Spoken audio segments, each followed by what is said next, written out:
नमस्कार, अनादि टीवी देख रहे हैं आप और मैं हूं आपके साथ जया शर्मा। और अब से कुछ ही देर बाद शिवराज कैबिनेट का तीसरा विस्तार होने जा रहा है, जिसमें तुलसी सिलावट और इसके साथ ही गोविंद सिंह राजपूत को मंत्री पद की शपथ दिलाई जाएगी। थोड़ी ही देर बाद राजभवन में शपथ ग्रहण का कार्यक्रम शुरू होगा, लेकिन आपको बता दें कि ये पूरा जो कार्यक्रम है बेहद सीमित समय और बेहद सीमित लोगों के बीच में रखा जाएगा। ज्योतिरादित्य सिंधिया समर्थक माने जाते हैं गोविंद सिंह राजपूत, तुलसी सिलावट, जिन्हें मंत्री बनाया जाना तय हो गया है और कुछ ही देर बाद ये दोनों मंत्री पद की शपथ लेने जा रहे हैं। मंत्रिमंडल विस्तार और शिवराज के बढ़ते कुनबे को अब पॉलिटिकली नजर से किस तरह से देखा जाना चाहिए, इस पर आज हम चर्चा करेंगे। और हमारे खास मेहमान हमारे साथ मौजूद है। इसके साथ ही राजभवन की सीधी तस्वीरें भी आपको दिखाएंगे। पहले हमारे नेक्स्ट स्टूडियो का रुख करते हैं जहां से हमारे साथ पॉलिटिकल एडिटर मनोज वर्मा जी, इसके साथ ही एसोसिएट एडिटर प्रभु पटेरिया जी सीधे जुड़ गए हैं। इनसे हम इस पूरे परिदृश्य को समझने की कोशिश करेंगे कि कैसे देखा जाए इस मंत्रिमंडल विस्तार को। सर, मनोज सर, सबसे पहले तो मैं आपसे जानना चाहूंगी, क्योंकि तीसरी बार मंत्रिमंडल विस्तार होने जा रहा है, शिवराज का कुनबा एक बार फिर बढ़ेगा। हालांकि केवल 2 ही मंत्रियों को इसमें जगह दी जाएगी। प्रतिक्रिया आपकी चाहूंगी कि कैसे इसको देखा जाए। बाकी और भी पद खाली है, लेकिन अभी केवल 2 ही पद भरे जा रहे हैं। देखिए जाए, जब मंत्रिमंडल पिछली बार जब विस्तार हुआ था लगभग 6 महीने पहले, तब एक पद खाली रखा गया था, बाकी सारे पद भर दिए गए थे। लेकिन जो उपचुनाव हुए उसमें हमने देखा कि उपचुनाव के बीच में तुलसी सिलावट और गोविंद राजपूत को इस्तीफा देना पड़ा था, क्योंकि वो 6 महीने का उनका कार्यकाल पूरा हो चुका था। इसके बाद जब उपचुनाव के नतीजे आए, तब से कयास लगाए जा रहे थे कि इन दोनों को शपथ दिलाई जाएगी और शायद मंत्रिमंडल विस्तार होगा। इसका कारण ये भी था कि जो 3 और मंत्री थे, गिरिराज दंडोतिया, ऐदल सिंह कंसाना और इमरती देवी, ये लोग चुनाव हार गए थे। इनमें से ऐदल सिंह कंसाना का इस्तीफा पहले स्वीकार हो गया था और बाकी 2 के इस्तीफे कल स्वीकार हुए, क्योंकि उनको शपथ लिए 6 महीने हो गए थे। तो उम्मीद की जा रही थी कि शायद इन 3 के स्थान पर भी बीजेपी अपने किन्हीं समर्थक विधायकों को मंत्री बना सकती है, लेकिन दावेदार इतने हैं और सिंधिया भी चाहते थे कि उनके कोटे से कुछ और मंत्री बढ़ जाए। तो यही कारण था कि फिलहाल ये तय किया गया कि इन्हीं दोनों को आज शपथ दिलाई जाएगी, बाकी 4 पद खाली रहेंगे। तो हो सकता है कि नगरीय निकाय चुनाव के बाद इन पर भर्ती की जाए। सिंधिया समर्थक, हालांकि सिंधिया चाहते हैं कि उनके 2 जो समर्थक है, मनोज चौधरी और रक्षा सिरोनिया, उनको मंत्रिमंडल में स्थान मिले, लेकिन पार्टी और संगठन इसके लिए राजी नहीं है। तो यही कारण है कि फिलहाल 2 मंत्रियों को शपथ दिलाई जा रही है और बाकी जो 4 पद खाली रहेंगे उनमें हो सकता है कि मार्च अप्रैल में विस्तार के बाद उनको भरा जा सके। ठीक है सर, हम चर्चा आगे करेंगे, लेकिन ये सीधी तस्वीरें हैं। राज्यपाल आनंदीबेन पटेल पहुंच चुकी हैं राजभवन और मुख्यमंत्री शिवराज सिंह चौहान को भी आप तस्वीरों में देख रहे हैं। बस कुछ ही देर जब शपथ ग्रहण कार्यक्रम शुरू होगा और इन तस्वीरों में आप देख सकते हैं तुलसी सिलावट भी मंच पर बैठे हुए आपको दिखाई दे रहे हैं, जो कि अब से कुछ ही देर बाद शपथ लेंगे मंत्री पद की।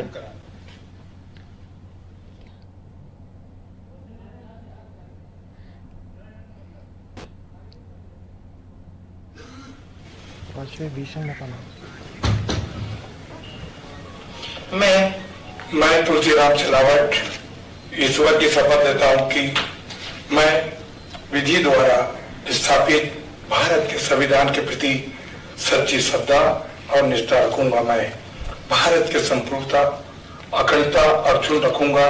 मध्य प्रदेश के राज्य के मंत्री के रूप में अपने कर्तव्यों का श्रद्धापूर्वक शुद्ध अंतःकरण से निर्वहन करूंगा तथा मैं भय या पक्षपात, अनुराग या द्वेष के बिना सभी प्रकार के लोगों के प्रति संविधान और विधि के अनुसार न्याय करूंगा।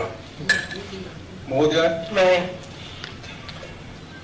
मैं तुलसीराम सिलावट ईश्वर की शपथ लेता हूं कि जो विषय मध्य प्रदेश राज्य के मंत्री के रूप में मेरे विचार के लिए लाया जाएगा अथवा मुझे ज्ञात होगा, उसे किसी व्यक्ति या व्यक्तियों के तब के सिवा जब भी ऐसे मंत्री के रूप में मैं अपने कर्तव्यों के सामूहिक निर्वहन के लिए ऐसा करना अपेक्षित हो, मैं प्रत्यक्ष अथवा अप्रत्यक्ष रूप से संसूचित या प्रकट नहीं करूंगा।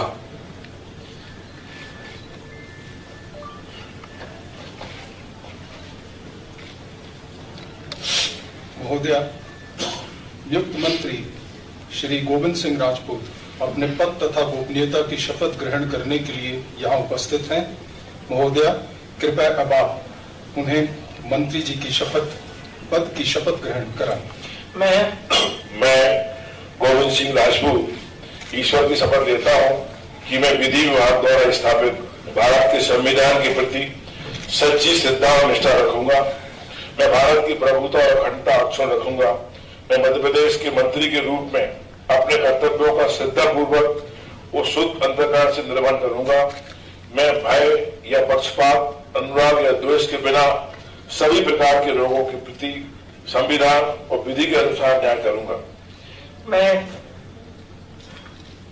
मैं गोविंद सिंह राजपूत ईश्वर की शपथ देता हूं कि जो विषय मध्य प्रदेश के मंत्री के रूप में मेरे विचार के लिए लाया जाएगा अथवा मुझे ज्ञात होगा, उसे किसी व्यक्ति या व्यक्तियों को तब के सिवाय जबकि ऐसे मंत्री के रूप में अपने कर्तव्यों के समयवत निर्वहन के लिए ऐसा करना अपेक्षित हो, मैं प्रत्यक्ष या अप्रत्यक्ष रूप से संसूचित या प्रकट नहीं करूंगा।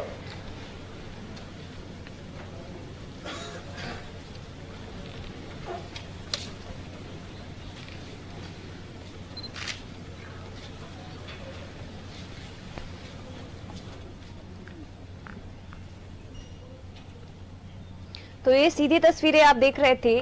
तुलसी सिलावट, गोविंद सिंह राजपूत दोनों ही सिंधिया समर्थक, इन्होंने मंत्री पद की शपथ ले ली है और मुख्यमंत्री शिवराज सिंह चौहान और इसके साथ ही राज्यपाल आनंदीबेन पटेल को इस वक्त तस्वीरों में आप देख रहे हैं।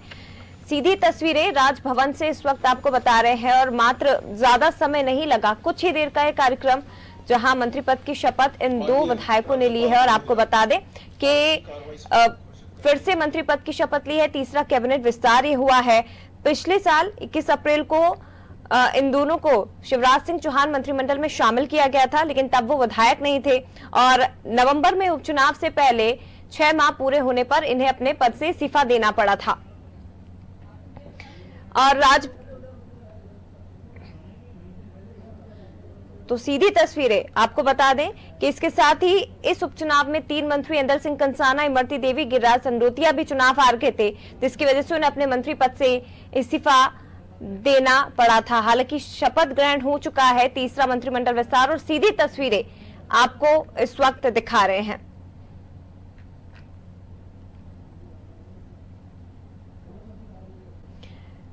और हमारे साथ हमारे मेहमान मनोज वर्मा जी, इसके साथ ही प्रभु पटेरिया जी दोनों जुड़े हुए हैं। प्रभु सर, आपसे जानना चाहूंगी क्योंकि हो चुका है शपथ ग्रहण समारोह, तुलसी सिलावट, गोविंद सिंह राजपूत दोनों ने शपथ ले ली है। अब अगर इसे देखा जाए, विभागों का बंटवारा, हालांकि शायद संभावना है कि कुछ समय बाद, 1-2 दिन बाद विभागों का बंटवारा हो जाएगा। ये भी कयास लगाए जा रहे हैं कि जो विभाग पहले दिए गए थे वही विभाग इन्हें फिर से दिए जा सकते हैं। हालांकि 3 जो मंत्री हैं वो हार चुके थे, 2 मंत्री सिंधिया समर्थक जिन्होंने शपथ ले ली है। अब भी ये माना जा सकता है कि अभी भी इस कैबिनेट में सिंधिया का दबदबा नजर आ रहा है, क्योंकि विभाग उन्हें वही दिए जा रहे हैं जो पहले डिमांड की गई थी सिंधिया की तरफ से। बिल्कुल जो है ये सिंधिया का दबदबा ही दिख रहा है, चूंकि 6 पद खाली थे और यदि भारतीय जनता पार्टी अपने लोगों को, जो कि भाजपा के अनुभवी लोग हैं, शिवराज की जो पुरानी टीम है कहें, उस टीम को यदि लाना चाहते तो शायद एक उनके तरफ से भारतीय जनता पार्टी के जो अनुभवी नेता हैं उनको भी मंत्रिमंडल में जगह मिलती है। जैसे बिंद छूटा पड़ा है, बिंद में से बड़ी डिमांड है कि वहां से किसी को इस बार मंत्री नहीं बनाया गया। अजय विष्णु जैसा बड़ा नाम महाकौशल से है, गौरी शंकर बिसेन जैसा एक बड़ा नाम है जो शिवराज सिंह चौहान के कैबिनेट में पहले भी कई बार रह चुके हैं। तो इस तरीके के बड़े बड़े नाम है जो प्रतीक्षा में है, लेकिन उनको न शामिल करके और केवल 2 मंत्री उनको शामिल करना जो सिंधिया कैंप से आए हुए हैं जी। तो ये बिल्कुल सिंधिया का दबदबा है और बिल्कुल जो आप कह रही है बिल्कुल सही है कि उनको उनके पुराने विभाग ही दिए जाएंगे और संभवतः आज या कल उनको विभागों का वितरण हो जाएगा, क्योंकि कहीं ना कहीं दिल्ली के स्तर पर ये सहमति बनी है जी। अब जो इस पूरे मंत्रिमंडल विस्तार जो हुआ ये तीसरा, इसकी जो पटकथा यदि कहे तो एक आकलन, एक सूचना जरूर थी कि मंत्रिमंडल का विस्तार होने वाला है 3 तारीख को दोपहर 12:30 बजे, लेकिन कल रात को 11 बजे तक इसका समय तय नहीं हुआ था। कल रात को 11 बजे तक मुख्यमंत्री ये निर्णय नहीं ले पाए थे कि मंत्रिमंडल विस्तार में केवल 2 लोगों को ही रखना है, विस्तार का समय क्या होना है, क्योंकि राज्यपाल आनंदीबेन पटेल इसके पहले 2 बार इसी काम से मध्य प्रदेश आ चुकी हैं जी। उस समय किन्हीं कारणों से सहमति न बनने के कारण मंत्रिमंडल की शपथ नहीं हो पाई थी और अब वो जो राज्यपाल आई थी वो बहुत शॉर्ट नोटिस पे छोटे से कार्यक्रम के लिए वो आ रही थी। उनको मध्य प्रदेश हाईकोर्ट के चीफ जस्टिस की शपथ ग्रहण करना था, इसी बीच में इस कार्यक्रम को रखा गया है। हाँ। और इसीलिए कल मुख्यमंत्री के 2 कार्यक्रम जारी हुए। एक संशोधित कार्यक्रम रात को जारी हुआ जिसमें ये कहा गया कि मंत्रियों की भी शपथ होगी। तो ये पूरा एक दबाव जो है सिंधिया कैंप का, ये उसका असर दिखाई दे रहा है। जैसे मनोज जी कह रहे हैं कि उनकी तरफ से ये भी एक दबाव था कि मनोज चौधरी और अक्षय सिरोनिया को भी बना जाए। दोनों वैसे देखा जाए तो पहली बार के विधायक हैं। भारतीय जनता पार्टी की परंपरा रही है कि फर्स्ट टाइमर्स को मंत्रिमंडल में नहीं लेते क्योंकि इनके पास अनुभवी नेताओं की बड़ी फौज है और सरकार काम करके दिखाना चाहती है। जैसे मुख्यमंत्री जी ने कल भी अपने अधिकारियों से चर्चा में राय प्रकट की, एक कमिटमेंट के साथ काम करना चाहती है सरकार, दबाव प्रभाव से दूर रहने की कोशिश करना चाहती है, लेकिन यहाँ दबाव दिखाई दे रहा है। बिल्कुल, यहाँ दबाव दिखाई दे रहा है। सर हम चर्चा करेंगे लेकिन सीधे रुख करते हैं आशीष जी का, जो कि राजभवन के में मौजूद है इस वक्त और हालांकि शपथ ग्रहण हो चुका है लेकिन फिर भी उनसे जानने की कोशिश करेंगे। आशीष जी, राजभवन के अंदर की तस्वीरें हमने देखी, दोनों विधायकों ने मंत्री पद की शपथ ले ली है। विधायक इन जो मंत्री हैं इन्हें विभाग पुराने वाले ही दिए जाएंगे, जैसा कि हमारे प्रभु सर ने भी कहा है कि विभाग तो पुराने ही मिलेंगे, दबदबा कहीं ना कहीं कायम है। अब क्या आने वाले समय में हमें आगे भी मंत्रिमंडल विस्तार देखने को मिल सकता है, क्योंकि अभी भी पद खाली हैं? कई लोगों को, कई नए चेहरों को और कई सीनियर एमएलए को जो है यहाँ पर मौका दे सकते हैं, लेकिन जिस तरीके से IND24 लगातार इस बात को बता भी रहा था और प्रमुखता से इस खबर को प्रसारित भी IND24 ने किया था कि इस पहला मंत्रिमंडल विस्तार नए साल में होगा, उसमें जो है 2 ही मंत्रियों को जो है शपथ दिलाई जाएगी और उसके बाद हुआ भी कुछ इसी तरीके से तुलसीराम सिलावट और गोविंद सिंह राजपूत को यहाँ पर शपथ दिलाई गई है।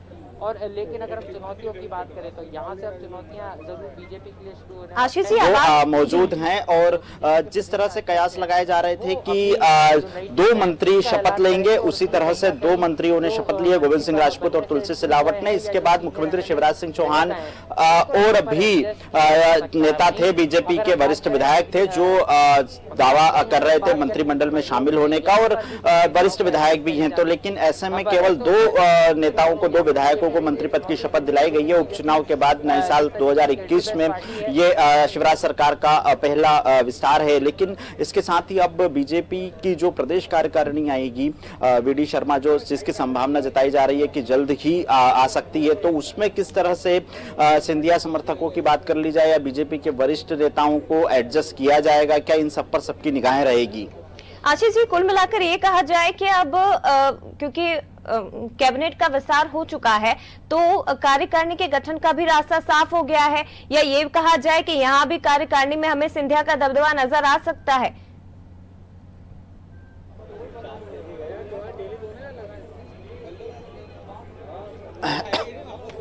निश्चित रूप से महत्वपूर्ण भूमिका भी रहेगी और महत्वपूर्ण देखिए टीम विडी का ऐलान जल्द ही होने की संभावना है। जिस तरीके से प्रदेश अध्यक्ष ने भी संकेत दिए थे, तो अब आज संभावना ये जताई जा रही है कि पिछले दिनों जो मध्य प्रदेश प्रभारी पी मुरलीधर राव भोपाल पहुंचे थे, तो संगठन के आला अधिकारियों की, चाहे मुख्यमंत्री शिवराज सिंह चौहान हो या संगठन के मुखिया वीडी शर्मा हो, संगठन महामंत्री सुहास भगत हो, इन सबसे चर्चा हुई और संभावना जताई जा रही है कि जल्द ही वीडी शर्मा की टीम का ऐलान किया जा सकता है। इस टीम में सिंधिया समर्थकों का दबदबा रहेगा या बीजेपी के जो वरिष्ठ विधायक जो बार बार बीजेपी कहती नजर आ रही कि मूल कार्यकर्ताओं को मौका मिलेगा, तो क्या उनको भी मौका मिलेगा, ये देखना तो दिलचस्प होगा ही। लेकिन सत्ता और संगठन के समन्वय के बीच में बीजेपी के सामने चुनौतियां कम नहीं है, क्योंकि एक तरफ जो तमाम वरिष्ठ विधायक है जिन्हें मंत्रिमंडल में शामिल नहीं किया है, नाम बहुत से चल रहे थे, चाहे हरिशंकर खटीक का हो, रामपाल सिंह का हो, संजय पाठक का हो, केदार शुक्ला का हो, गिरीश गौतम का हो, ये तमाम लोग दावेदार थे मंत्रिमंडल में, लेकिन इनको मंत्रिमंडल में शामिल नहीं किया है, केवल 2 लोगों को शामिल किया है। तो इसके साथ ही मैं आपको राजभवन की तस्वीरें भी दिखाते हैं जहां से ये तमाम नेताओं का के रवाना होने का सिलसिला शुरू हो चुका है। आप देख सकते हैं ये यहाँ पर 2 देखिए आप किस तरीके से नेताओं के राजभवन से बाहर निकलने का सिलसिला शुरू हो चुका है। कार्यक्रम चूंकि खत्म हो गया है और अब ऐसे में मीडिया से चर्चा करेंगे ये तमाम नेता। 2 मंत्रियों को शपथ दिलवाई गई है। आप देख सकते हैं राजभवन में कार्यक्रम खत्म हो चुका है। हालांकि इसके बाद 2 बजे एक और राजभवन में शपथ विधि समारोह है। हाईकोर्ट के चीफ जस्टिस मोहम्मद रफीक को राज्यपाल आनंदीबेन पटेल शपथ दिलाएगी। हाईकोर्ट के तमाम जो अधिकारी हैं, रजिस्ट्रार ऑफ जनरल हैं या दूसरे मुख्य न्यायाधीश हैं, वो यहाँ पहुंच चुके हैं।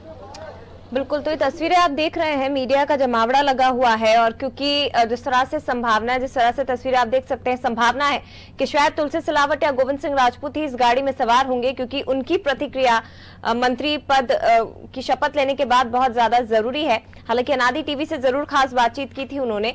मैं लौटूंगी आपके पास, आशीष जी बने रहेगा और सीधे रुक करते हैं नेक्स्ट स्टूडियो का। प्रभु पटोरिया जी, इसके साथ ही मनोज वर्मा जी हमारे साथ मौजूद हैं। मनोज जी, आपसे जानना चाहेंगे, क्योंकि अब जो मंत्रिमंडल विस्तार हुआ है, इसके बाद कार्यकारिणी का गठन भी किया जाएगा। संभावना जताई जा रही थी कि इसी के बाद कार्यकारिणी का गठन होगा। सिंधिया के दबदबे की बात सामने आ रही है और यहाँ पर यह भी बताया जा रहा है, क्योंकि कई ऐसे वरिष्ठ विधायक हैं बीजेपी के जिन्हें मंत्री पद में कैबिनेट में शामिल नहीं किया गया, केवल सिंधिया समर्थकों को जगह दी गई है। एडजस्ट कैसे किया जाएगा? क्योंकि जब उस समय की बात अगर की जाए, जब कांग्रेस सरकार गिरी थी, सिंधिया जी बीजेपी में आए थे, तब बहुत आसान था बीजेपी के लिए कि सिर्फ उन्हीं के समर्थकों को जगह देनी है। हालांकि अब बीजेपी 19 सीटें जीत चुकी है उपचुनाव में, तो अब कैसे एडजस्ट किया जाएगा इन सभी को? देखिए जय, बहुत ज्यादा उम्मीद ना पालें सिंधिया समर्थक कि उनको बीजेपी की जो कार्यकारिणी उसमें बहुत महत्वपूर्ण स्थान मिलना है, क्योंकि अध्यक्ष के बाद जो 5 महत्वपूर्ण पद महामंत्री होते हैं वो बीजेपी ने अपने लोगों को उसमें महामंत्री बनाया, उसमें सभी का प्रतिनिधित्व किया उन्होंने। महिलाओं, कविता पाटीदार, ब्राह्मण और युवा चेहरा सरदेंदु तिवारी हो, एससी के हरिशंकर खटीक हो, भगवान दास सबनानी जो कि लंबे समय से पार्टी से बाहर चल रहे, तो उनकी वापसी हुई है। इसके साथ ही रणवीर रावत को भी इस कार्यकारिणी में जगह मिली है। अब जो उपाध्यक्षों की बात है और 10 मंत्री 10 उपाध्यक्ष बनना है, तो हो सकता है सिंधिया समर्थक जो हम बात कर रहे थे रक्षा सिरोनी और मनोज चौधरी, उनको कार्यकारिणी में स्थान मिल सकता है। और एक प्रवक्ता के तौर पर 1-2 जो पंकज चतुर्वेदी हैं, सिंधिया समर्थक माने जाते हैं, कांग्रेस के समय लंबे समय से वो प्रवक्ता रहे हैं और अब बीजेपी की ओर से वो पक्ष रख रहे हैं, उनको इस कार्यकारिणी में प्रवक्ता के रूप में स्थान मिल सकता है। और इक्का दुक्का स्थान और हम उम्मीद करें कि मंत्री के तौर पर उनको मिल सकते हैं, क्योंकि जिलाध्यक्ष बीजेपी लगभग पहले ही सारे अपने बना चुकी है। क्राइटेरिया उन्होंने तय कर दिया था कि मंडल अध्यक्ष 35 साल का हुआ, जिला अध्यक्ष 45 साल का और अध्यक्ष खुद 50 के आसपास के। तो अब अनुभव जरूर दिखेगा इस उपाध्यक्ष और मंत्री के पदों पर, लेकिन बहुत ज्यादा सीनियर लोग भी इस पे नहीं दिखेंगे कि 60-70 साल की उम्र के। बीजेपी पीढ़ी परिवर्तन की जिस दौर से गुजर रही है, तो वो एक युवा टीम तैयार करना चाह रही है, क्योंकि पिछली जो युवा टीम थी, मुख्यमंत्री शिवराज सिंह चौहान लगातार मुख्यमंत्री रहे, 13 साल, चौथी पारी मुख्यमंत्री हैं। उनके कई सहयोगी जो उनके साथ के वो इस मंत्रिमंडल में, कई दिल्ली में बड़ी जवाबदारियों पर हैं, चाहे वो नरेंद्र सिंह तोमर हों, चाहे वो कैलाश विजयवर्गीय हों, चाहे वो प्रहलाद पटेल हों। अब जो सेकंड पीढ़ी पर जो आने वाली है पीढ़ी, वो बीडी शर्मा और उनके समकक्ष की एक पीढ़ी तैयार कर रही है बीजेपी। तो हो सकता है उनमें से कुछ जिला अध्यक्षों से निकलेंगे, कुछ जो महामंत्री और उपाध्यक्ष उनमें से नए चेहरों को आगे लाया जाएगा। जय सर, लेकिन जिस तरह से बताया था, अभी प्रभु सर भी कह रहे थे कि कल रात तक तो समय भी डिसाइड नहीं था कि कितने बजे तक शपथ ग्रहण होना है या किसे मंत्री पद में शामिल किया जाना चाहिए, कैबिनेट में जगह दी जानी चाहिए। ये लेट लतीफी का कारण क्या है? क्योंकि 10 नवंबर को चुनाव के नतीजे आ चुके थे, उसके बाद नया साल लग गया, जनवरी आ गई, अब जाकर 3 जनवरी को ये कैबिनेट विस्तार हुआ है, इसमें भी केवल 2 लोगों को जगह दी गई है। इस देरी का कारण क्या है? क्या बहुत सोच विचार की जरूरत थी बीजेपी को? देखिए, निश्चित तौर पर जय, अगर हम स्थितियों की बात करें कि मार्च में जो स्थिति थी जब सरकार गिरी थी और 23 मार्च को शिवराज सिंह चौहान ने शपथ ली थी, तब पूरी तरह ये था कि सिंधिया समर्थकों के भरोसे सरकार थी। उपचुनाव में भी बीजेपी ने जो 19 सीटें जीती, सिंधिया समर्थक भी जीते, लेकिन ग्वालियर चंबल में उतना अच्छा बीजेपी ने परफॉर्म नहीं किया जितनी उम्मीद की। और खासतौर से सिंधिया के कई समर्थक हार गए, 3 मंत्री भी उसी क्षेत्र से आते हैं, ग्वालियर शहर में भी बीजेपी सीट हारी। तो इसके बाद से बीजेपी जिन लोगों को, विधायकों को तोड़वा कर लाई थी मालवा निवाड़ से, वो सारे के सारे चुनाव जीते हैं। तो बीजेपी का पलड़ा भारी हो गया था, तो सिंधिया का दबाव उतना बचा नहीं था। लेकिन चूंकि एक कमिटमेंट था और कमिटमेंट के साथ बीजेपी का अपना एक प्रेशर था, सिंधिया का अपना एक प्रेशर था कि अगर उनके 3 लोग हार गए तो उनको निगम मंडल में शामिल किया जाए, उनके स्थान पर नए चेहरों को और मंत्री बनाया जाए। तो जब उपचुनाव नहीं हुए थे तब तो दबाव मान लिया गया था बीजेपी की ओर से कि ये था कि कम से कम जिन लोगों को हम मंत्री बना देंगे वो मंत्री के तौर पर अगर वो चुनाव मैदान में जाएंगे तो उनकी जीत की संभावनाएं ज्यादा रहेंगी। हालांकि इसके बाद भी हमने देखा कि 3 मंत्री चुनाव हार गए। तो इन सबको देखते हुए वो परिस्थिति अलग थी। नवंबर में जब नतीजे आ गए इसके बाद से फिर सिंधिया का दबाव था, बीजेपी का, जैसे प्रभु जी ने कहा कि अपनी टीम जो उनकी पुरानी अनुभवी टीम है शिवराज जी की, वो चाहते थे उनकी भी एंट्री हो, लेकिन दिल्ली का भी प्रेशर था। इन सबको देखते हुए फिर ये बीच का रास्ता ही निकाला गया, क्योंकि नगरीय निकाय का चुनाव का समय अभी बढ़ा दिया गया 3 महीने के लिए। तब तक कोई और असंतोष ना हो, कुछ लोगों को एडजस्ट किया जाए कार्यकारिणी में और कुछ को निगम मंडल में। तो यही कारण है कि केवल जो 2 मंत्रियों के लिए दबाव था उनको मंत्री बना दिया गया और बाकियों को भी इंतजार करना पड़ेगा। बिल्कुल प्रभु सर, आपसे इसको समझना चाहेंगे क्योंकि जैसा कि कहा जा रहा है कि मालवा निमाड़ में अच्छा प्रदर्शन बीजेपी ने किया। 2018 के चुनाव की अगर हम बात करें तो विंध्य में अच्छा प्रदर्शन बीजेपी की तरफ से किया गया था, लेकिन विंध्य से किसी को प्रतिनिधित्व नहीं मिल पाया है अभी तक। और दूसरी तरफ जब विधानसभा का सत्र हो रहा था उस समय उम्मीद की जा रही थी कि शायद विंध्य से स्पीकर बनाया जा सकता है, पर वो भी नहीं हुआ, सत्र स्थगित हो गया। विंध्य का क्या होगा? यहाँ से लंबे समय से डिमांड की जा रही है कि यहाँ के किसी चेहरे को प्रतिनिधित्व दिया जाए। देखिए जय, अब जिन नेताओं के नाम हम विंध्य से देख रहे हैं कि मंत्रिमंडल के लिए वो दावेदार हैं, वो इतने बड़े कद के नेता हैं, वो संगठन के विभिन्न पदों पर रहकर वहां तक पहुंचे हैं, सरकार तक जी। तो वो नहीं चाहेंगे कि बहुत जूनियर नेता वीडी शर्मा की टीम में वो रहें। बिल्कुल, इनमें से शायद ही कोई उस पद को स्वीकार करेगा। ये सारे के सारे मंत्रिमंडल के दावेदार थे और जैसा कि मनोज जी कह रहे हैं, कमिटमेंट के कारण सरकार बनी है। उस कमिटमेंट को पूरा करने के लिए इन 2 लोगों को फिर से मंत्री बनाया गया। वो कमिटमेंट की वजह से भारतीय जनता पार्टी के अंदर ही अंदर एक अंतर्विरोध के स्वर भी अब मुखर होने शुरू हो जाएंगे। आज जो शपथ ग्रहण समारोह हुआ है, इसके अब शिवराज सरकार पर 2 तरफा दबाव पड़ने वाला है। एक तो सिंधिया कैंप का अपना दबाव और वो बढ़ाएंगे कि बाकी लोगों को भी एडजस्ट किया जाए, जो उनके लोग जो चुनाव हार चुके हैं या और भी जो उनके साथ आए थे उनको कोई ना कोई पद दिया जाए, क्योंकि वो केवल पद के लिए आए थे। और यदि हम ये कहें कि आज का जो शपथ समारोह हुआ है केवल इसलिए हुआ है क्योंकि ये लोगों को टूटने की आदत है। बिल्कुल, ये गुट की तरह ये टूटकर कांग्रेस से भारतीय जनता पार्टी में आए थे और शायद ये 50 दिन का जो समय निकला है, इस 50 दिन में उन्होंने वही दबाव बनाने की कोशिश की थी, जिसका परिणाम है कि केवल 2 लोगों को लिया गया, वो भी सिंधिया कैंप के लिया गया।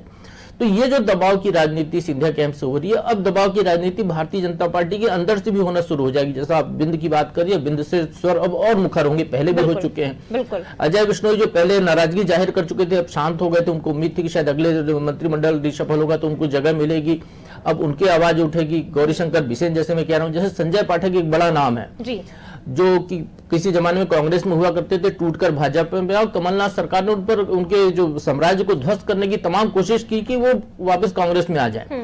और यदि हम इस शपथ ग्रहण को एक इस नजरिए से भी देखते हैं कि ये जो लोग टूट के आए थे, तो कांग्रेस की तरफ से बराबर इन लोगों को ऑफर दिए जा रहे हैं। बिल्कुल, कि वापस आप आइए, हम आपको सरकार में पुरानी जगह दे देंगे या आपको जो भी सम्मान देंगे। तो वो जो एक टूटने का जो भय है, शायद उसको दूर करने के लिए ये कदम उठाना पड़ा है शिवराज सिंह को। और यहाँ पूरे के पूरे को देखें तो भारतीय जनता पार्टी का जो संगठन अब आने वाला है, उसमें स्वाभाविक तौर पर बड़े पद सिंधिया कैंप के लोगों को नहीं मिलेंगे, लेकिन भाजपा का संगठन को भी एक संतुलित बनाना, ये प्रदेश अध्यक्ष के लिए खासी चुनौती भरा समय हो सकता है। इसीलिए वो टीम भी उनकी अभी तक नहीं आई है। और अब सरकार की स्थिति भी देखें तो लगातार अंतर्विरोध सरकार में, जैसे कमलनाथ सरकार में होते रहे हैं, वो स्थितियां यहाँ पर भी मुखर होती हुई दिखाई दे सकती है। मनोज सर, आखिरी रिएक्शन में आपसे लेना चाहूंगी, क्योंकि बीजेपी में परंपरा नहीं रही है और शायद हमने बहुत कम मौकों पर ऐसा देखा होगा जब बीजेपी में गुटबाजी दिखाई दे या बीजेपी के किसी नेता विधायक के स्वर पार्टी से अलग जाए। अब क्योंकि सिंधिया खेमे की अगर बात की जाए, इमरती देवी, इंदल सिंह कसाना, ये जो तमाम जो 3 मिनिस्टर थे चुनाव हार गए हैं, दबदबा अभी भी सिंधिया का कायम है। और जैसा कि प्रभु सर बता भी रहे हैं कि एक दबाव था बीजेपी पर, सरकार पर, इसीलिए इन्हें जो 2 शख्स हैं, तुलसी सिलावट और गोविंद सिंह राजपूत, इन्हें मंत्री पद की शपथ दिलानी ही पड़ी और वही विभाग इन्हें दिए जाने हैं जो कि पहले इनके पास थे। जो 3 शख्स जिनका हम जिक्र कर रहे हैं, इन्हें भी जल्द से जल्द साधना पड़ेगा। ये बहुत जरूरी है बीजेपी के लिए और शिवराज सिंह चौहान के लिए, वरना यहाँ से सुर मुखर होंगे और फिर से सिंधिया यहाँ पर आएंगे, शक्ति प्रदर्शन करेंगे अपने तमाम समर्थकों के साथ। देखिए जय, ये भी हो सकता है, लेकिन पूरी जो उम्मीद दिख रही है कि निगम मंडल अभी बहुत सारे खाली पड़े हैं, तो कई सारे लोगों को वहाँ एडजस्ट भी किया गया है। हमने देखा है जो प्रदीप जायसवाल जो पिछली सरकार में खनिज मंत्री थे, जैसी सरकार गिरी सबसे पहला उन्होंने अपना समर्थन दिया था, उसके बाद उनको निगम मंडल में एडजस्ट किया गया है। तो ये जो बाकी समर्थक है, लेकिन जो प्रभु जी कह रहे हैं कि जो असली जो दिक्कतें आएंगी कि जो बाकी और समर्थक हैं, जो हमने ये जो बात कर रहे हैं, ये वो चेहरे थे जो विधायक थे, मंत्री या मंत्री थे। हाँ। वो जो समर्थक हमने देखा कि ग्वालियर में आयोजन हुआ, कहा गया 7,000, 8,000, 10,000, 50,000 सब कार्यकर्ता आ गए। कई जगह के जिला अध्यक्ष बीजेपी में शामिल हुए, छोटे छोटे कार्यकर्ता शामिल हुए। तो जब नगरीय निकाय चुनाव होगा तो हो सकता है वो दवा उनको पार्षद के टिकट रूप में देखने को मिले, महापौर के रूप में देखने को मिले, नगर पंचायत, जिला पंचायत अध्यक्षों के रूप में देखने को मिले। तो ये पूरा जो खेल है वो अगले चुनाव तक जो है ऐसे ही चलता रहेगा। कभी कोई पक्ष झुकेगा, कभी कोई हावी होता दिखेगा। लेकिन सिंधिया भी अब उनको मौका मिल गया अपने जो दो समर्थक, क्योंकि ये वो दो समर्थक हैं तुलसीराम सिलावट और गोविंद राजपूत, जो उनके पिता माधवराव सिंधिया से जुड़े हुए थे। और नेतागिरी में, राजनीति में ऐसा बहुत कम होता है कि अगर पीढ़ी परिवर्तन हुआ तो एक नेता के समर्थक या एक पीढ़ी के समर्थक दूसरी पीढ़ी तक शिफ्ट हो जाए। तो ये उन नेताओं में थे जो माधवराव सिंधिया के समर्थक थे, बाद में ज्योतिरादित्य सिंधिया के समर्थक हो गए। और उम्र में ज्योतिरादित्य सिंधिया से दोनों बड़े भी हैं। तुलसी सिलावट की बात करें, ये उपचुनाव 5वीं बार चुनाव जीते हैं। गोविंद राजपूत 4 बार चुनाव जीते हैं, 1 बार चुनाव वो हार भी चुके हैं। छात्र संघ की राजनीति उन्होंने की है, तुलसी सिलावट ने की है, पार्षद से यहाँ तक पहुंचे। तो राजनीति के सारे गुणाभाग, जैसे प्रभु जी ने कहा, दबाव बनाने की राजनीति, और जिनको आदत नहीं है, गुटों में रहने की आदत है, इसलिए इनको सहेज कर रखना और बाकी दबाव को झेलना, ये 2 बड़ी चुनौती अभी सरकार और संगठन के सामने होंगी। बिल्कुल, लेकिन ठीक है, सारे गुणा भाग करके आज मंत्रिमंडल का तीसरा विस्तार तो हो ही गया है। आगे क्या तस्वीरें होंगी आने वाले समय में हमें धीरे धीरे पता चली जाएगा। फिलहाल शुक्रिया सर आप दोनों का, और आशीष जी हमारे साथ जुड़े हुए थे, आपका भी बहुत शुक्रिया तमाम तस्वीरें, तमाम जानकारी के लिए। तो आपको बता दें, शिवराज सिंह चौहान ने 23 मार्च 2020 को अकेले मुख्यमंत्री पद की शपथ ली थी, और उसके बाद आज तीसरा मंत्रिमंडल का विस्तार किया गया है। शिवराज सिंह चौहान का कुनबा बड़ा है। 6 मंत्रियों के लिए जगह खाली थी, जिसमें से 2 जगह अब भर चुकी हैं। तुलसी सिलावट, गोविंद सिंह राजपूत को मंत्री पद में मंत्रिमंडल में शामिल किया गया है। 4 पद अभी भी खाली है, इसमें किसे जगह मिलेगी ये आने वाले वक्त में हमें पता चलेगा। लेकिन इसके बाद अब कार्यकारिणी के गठन का रास्ता भी एक तरह से साफ हो गया और सबकी निगाह उसी पर टिकी हुई है। फिलहाल इतना ही, बाकी खबरों के लिए आप देखते रहिए अनादि टीवी। नमस्कार।